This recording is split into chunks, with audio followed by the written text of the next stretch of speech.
बिस्मिल्लाहिर्रहमानिर्रहीम। अस्सलाम वालेकुम। एक्सरसाइज 4.3 हम कर रहे थे। लास्ट लेक्चर में हमने क्वेश्चन नंबर 21 किया था, 21 का बी पार्ट किया था। नेक्स्ट हमने क्वेश्चन नंबर 21 का सी पार्ट करना है। सेम उसी मेथड से हम इस क्वेश्चन को भी करेंगे। अब क्वेश्चन हमें गिवन था कि convert each of the following equation into slope intercept form, to intercept form and normal form. एक इक्वेशन हमें गिवन है, हमने उसको इन तीनों फॉर्म्स में चेंज करना है और लेंथ ऑफ परपेंडिकुलर भी फाइंड करनी है। अब इक्वेशन हमें गिवन है 15y minus 8x plus 3 equal to 0। अब फर्स्ट पे हम करेंगे स्लोप इंटरसेप्ट फॉर्म। तीनों फॉर्म्स हमने फाइंड करनी है। स्लोप इंटरसेप्ट फॉर्म फाइंड करेंगे पहले। अब स्लोप इंटरसेप्ट फॉर्म है y equals to M x plus C. Means हमें जो भी क्वेश्चन गिवन है हमने उसको इस फॉर्म में चेंज करना है। तो हम इस तरह से लिख लेते हैं 15y माइनस 8x। अब माइनस 8x है तो इक्वल के दूसरी साइड पे जाएगा तो प्लस 8x हो जाएगा। ठीक है, क्योंकि हमें लेफ्ट हैंड साइड पे जस्ट y वाली वैल्यू चाहिए। 3 दूसरी साइड पे जाएगा तो -3 में चेंज हो जाएगा। ठीक है, अब हमने फॉर्म बनानी है y equals to M x plus c. तो यहाँ पे हम डिवाइड कर देंगे 15 से। डिवाइडिंग बोथ साइड्स बाय 15 से डिवाइड करेंगे तो y इक्वल आ जाएगा 8/15x माइनस 3/15। अब यहाँ पे सिंप्लीफाई हो सकता है। 8/15x एज इट इज आ जाएगा, 3/15 आ जाएगा 1/5। अब यहाँ पे y इक्वल है 8/15x plus minus 1/5 m x plus c. अब यहाँ पे m की क्या वैल्यू है, where m equals to 8/15 and c equals to -1/5। ये हमने फाइंड कर ली है स्लोप इंटरसेप्ट फॉर्म। अब नेक्स्ट हमने करनी है टू इंटरसेप्ट फॉर्म।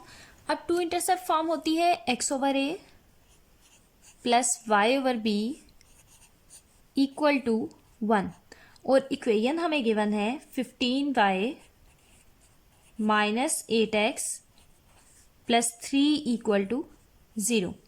हमने इस इक्वेशन को इस फॉर्म में चेंज करना है। तो 8x माइनस 15y इक्वल आ जाए 3 के। तो अब हमें यहाँ पे 1 चाहिए, तो हम क्या करेंगे, दोनों साइड्स पे 3 से डिवाइड कर देंगे। डिवाइडिंग बोथ साइड्स बाय 3 से डिवाइड करेंगे तो ये आ जाएगा 8/3x minus 15/3y equals to 3/3। मज़ीद सिंप्लीफाई करेंगे तो ये आ जाएगा 8/3x plus into -5y equals to 1। ये नेगेटिव साइन हमने y 5 के साथ लिख लिया। क्यों? क्योंकि हमारे पास फॉर्मूले में यहाँ पे पॉजिटिव साइन है। अब उस फॉर्म में चेंज करेंगे। x के साथ आपको 1 चाहिए, तो ये जो मल्टीप्लाई हो रही है टर्म आप इसको डिवीजन में ले जाओगे। 8/3 है, डिवाइड होगी तो 3/8 के इक्वल आ जाएगी। इसी तरह से y के साथ भी आपको कोफिशिएंट 1 चाहिए।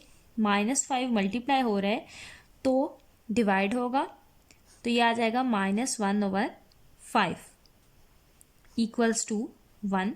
ये हमने फाइंड कर ली टू इंटरसेप्ट फॉर्म। यहाँ पे a की वैल्यू है 3/8 और b की वैल्यू है -1/5। अब नेक्स्ट हमने फाइंड करनी है नॉर्मल फॉर्म। थर्ड पे हम फाइंड करेंगे नॉर्मल फॉर्म। अब नॉर्मल फॉर्म का भी आपको पहले फार्मूला पता होना चाहिए कि हमारे पास कौन सी फॉर्म है और हमने इसको किस में चेंज करना है। अब नॉर्मल फॉर्म होती है x cos alpha plus y sin alpha equals to p। इस फॉर्म में आपने इक्वेशन को चेंज करना है। इक्वेशन है हमारे पास 15y minus 8x plus 3 equals to 0। अब इसको मज़ीद सिंप्लीफाई करेंगे तो ये आ जाएगा 8x minus 15y equals to 3। ये हमारे पास इक्वेशन आ गई। अब हमने x को कोफिशिएंट है उसका स्क्वायर लेना है और जो भी y को कोफिशिएंट है उसका स्क्वायर लेना है और जो आंसर आएगा उसे हमने इस इक्वेशन से डिवाइड करना है। तो ये इक्वल आ जाएगा स्क्वायर रूट ऑफ 64 प्लस 225, इसका प्लस करके स्क्वायर रूट लेंगे तो ये आ जाएगा स्क्वायर रूट ऑफ 289 जो कि स्क्वायर रूट होता है 17 का। ठीक है, अब आपने क्या करना है, दोनों साइड्स पे 17 से डिवाइड कर देना है। डिवाइडिंग बोथ साइड्स बाय 17, तो ये इक्वेशन आ जाएगी 8/17x minus 15/17y equals to 3/17। अब अगर हम इसे कंपेयर करें तो बाय कंपेयरिंग ये 1 को हम इससे कंपेयर करें 1 और 2 को, तो by comparing cos alpha equal आता है 8/17 के और साइन अल्फा इक्वल आता है माइनस 15/17 के। ठीक है, और यहाँ से हमारे पास p की वैल्यू आती है 3/17। अब कॉस पॉजिटिव है, ठीक है, साइन नेगेटिव है, ये लाई करेगा फोर्थ क्वाड्रेंट में। तो फोर्थ क्वाड्रेंट के लिए हमारे पास अल्फा की वैल्यू क्या होती है, अल्फा आ जाता है 2π माइनस थीटा। ठीक है, तो यहाँ पे थीटा की वैल्यू हमारे पास है कॉस इनवर्स 8/17। यहाँ पे थीटा अल्फा लाई कर रहा है, लाइज इन फोर्थ क्वाड्रेंट। तो फोर्थ क्वाड्रेंट के लिए हम करते हैं 2π माइनस थीटा और यहाँ पे थीटा इक्वल है कॉस इनवर्स 8/17। अल्फा इक्वल आ जाएगा 2π माइनस कॉस इनवर्स 8/17 इक्वल होता है 61.93 डिग्री के, और ये आपके पास इक्वल आ जाएगा, अल्फा की वैल्यू आ जाएगी 298.07 डिग्री। ठीक है, ये आपके पास अल्फा आ जाएगा एंगल। अब एक चीज़ हमने और फाइंड करनी है, लेंथ ऑफ परपेंडिकुलर। तो लेंथ ऑफ परपेंडिकुलर क्या होती है, ये जो p हम फाइंड करते हैं इसको हम लेंथ ऑफ परपेंडिकुलर कहते हैं। तो length of perpendicular is length of perpendicular from 0 0 is 3/17। ये हमने फाइंड करनी थी। नेक्स्ट क्वेश्चन नंबर 22 करना है। क्वेश्चन हमें गिवन है, in each of the following check whether 2 lines are parallel perpendicular और neither parallel nor perpendicular. 2 lines हमें गिवन है, हमने चेक करना है कि ये दोनों पैरेलल हैं या परपेंडिकुलर हैं, या ना तो पैरेलल है ना ही परपेंडिकुलर है। अब हम कैसे चेक करते हैं, हमें इसके लिए चाहिए स्लोप इन लाइन्स की, तो हम स्लोप फाइंड करेंगे दोनों लाइन्स की।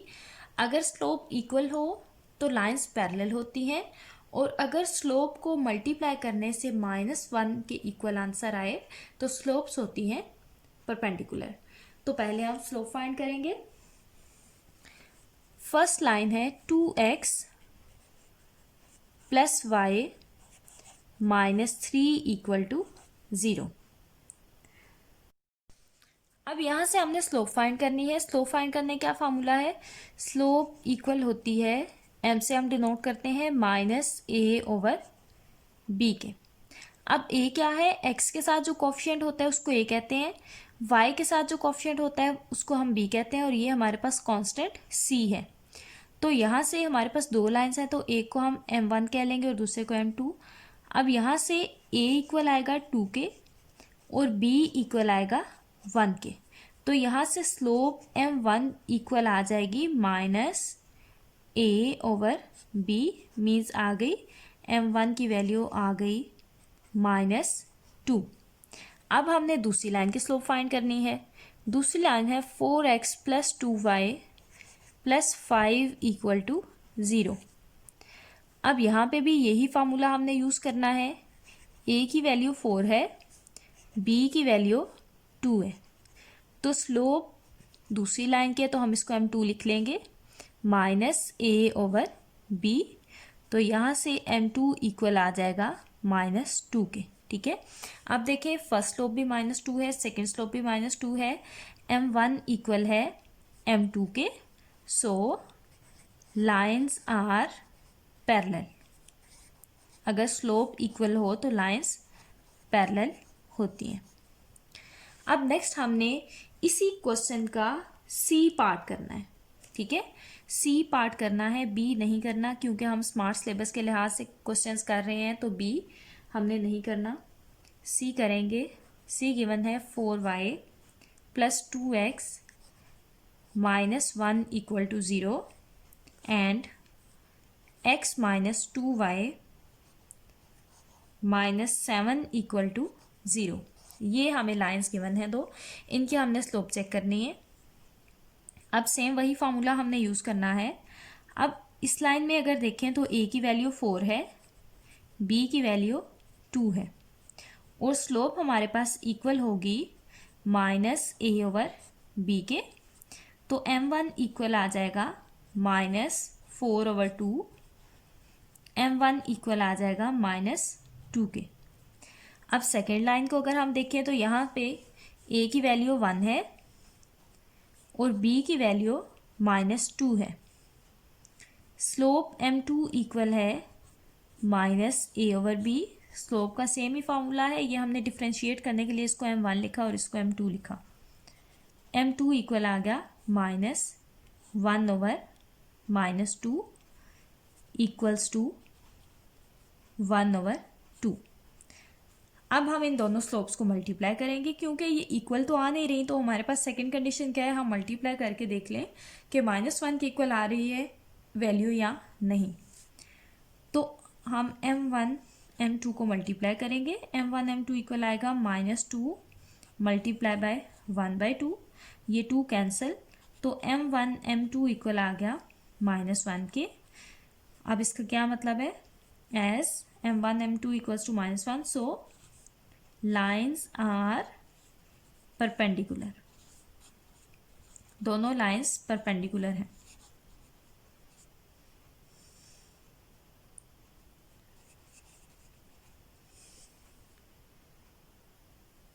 नेक्स्ट हमने इसी क्वेश्चन का ई पार्ट करना है। दो लाइन्स गिवन है, हमने चेक करना है, इनकी भी स्लोप फाइंड करेंगे।